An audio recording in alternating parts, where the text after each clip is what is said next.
Hi there, Sharon Horne-Ellstrom here. Welcome to day 2691 of What's She Up To Now. SHE, my initials, Sharon Horne-Ellstrom.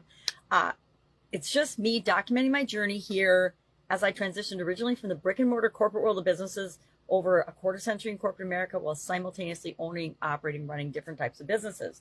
And then I got divorced and decided I needed to do something new and wanted to do something new. So I popped online and I learned about the online world and started to share as part of my coaches back at the time.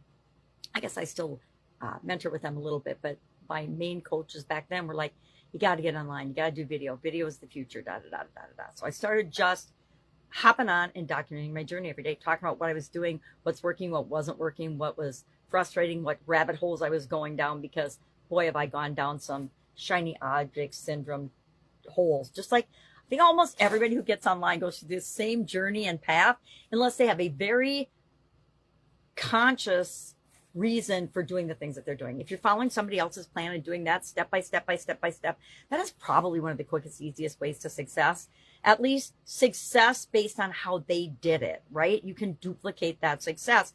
And then as you grow and learn, you can branch out and do different things. If I say do something that works first, get your success, get going, get comfortable with different tools and things, and then branch out and do your own thing. So many of us, me included, are guilty of this, of reinventing the wheel when it's not necessary. Well, today we are talking about step 3 of the SOAP framework, which is, again, it's a tool that I created in 2020 as part of the pandemic to keep myself moving forward, because it was easy to just shut down and say, I'm going to watch Netflix all day because can't do this, can't do that, this is shut down, etc. But instead of doing that, I think I did that for a couple of days. And I'm like, yeah, this is not going to work for me. What if this goes longer than 2 weeks? Remember, the first shutdown was only going to be for 2 weeks. Yeah. And that turned into almost 2 years in many instances, or absolute positive business closures and failures. And millions of businesses failed during that time, which breaks my heart. So today we're talking about step 3 of the SOAP framework, which is a simple 4-step process to deal with any change, any challenge, any setback, any goal, anything that we want to create.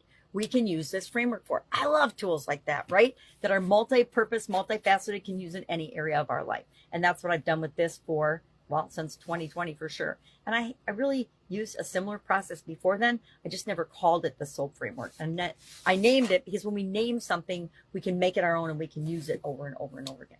Well, with step 3, we are looking at a bunch of decision-making tools, right? Step 3 is about analyzing the alternatives and then taking action now. Taking action today, not waiting, doing something now. Why? Because when we take action, we reinforce the decision that we're going to fill that gap. We're going to get to what it is that we want from where we are right now. And that involves using different decision-making tools. So like the SOAP framework, I have a whole handful. I probably have a spreadsheet of like 100 different decision-making problem-solving tools.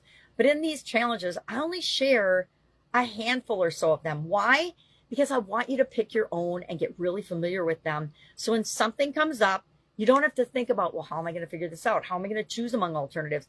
You're just going to know, you're going to grab a tool and you're going to do it and you're going to move forward. Because anytime we can automate and make quicker, faster decisions, we are more successful. Why?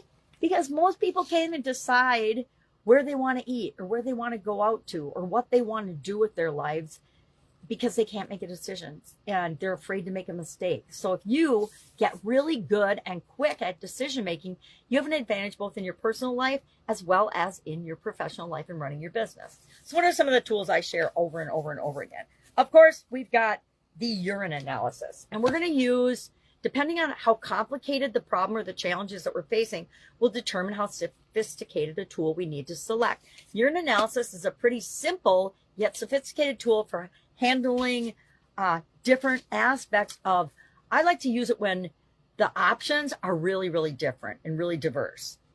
Nominal group technique is great for groups. My daughter used this one to name her puppy. It took her 3 days, but she was only 9 years old. So I think that was pretty awesome. She had the whole family be her team, voting on the different names she had for her puppy. She literally had 3 notebook pages of names that we had a nominal group technique, and then we broke that down over a series of 3 days to come up with the name she finally selected for her puppy, and that was Cola with a K. But it just goes to show you that this is a pretty sophisticated tool that's usually done by groups with a group facilitator, but If a 9-year-old can do it, you can definitely use it too. And it's better for team type decisions. The good old plus or minus, also known as the pros or cons list. This is one of my favorite, probably most used decision-making tools. Why? It's super duper quick and easy. If I start to make a list of pros and cons for an option and I get a whole bunch of negatives, guess what? That one's pretty quickly thrown out. If I get a whole bunch of positives, if I get 3 or 4 positives, that's probably the one I'm going to take action on right away. So it's fast and easy. We talked about the 3 E's tool: effective, effort level, and emotional readiness. Because guess what? If you're not emotionally ready to take action, you're not going to do it.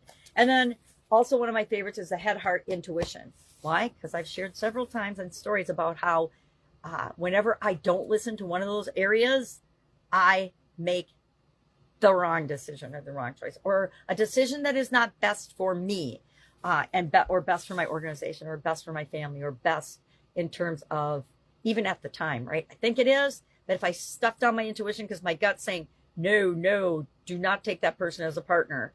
Yeah, they look awesome on paper, da-da-da-da-da. You did a background check, yada-da-da-da, but they turn out to be a skunk.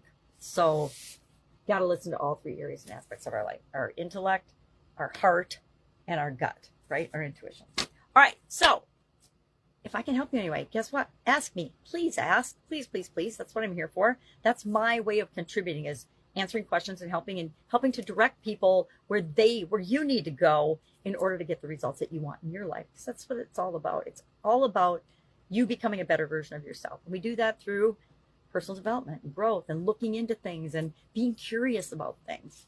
All right. Have an awesome day. I will, of course, be with you tomorrow.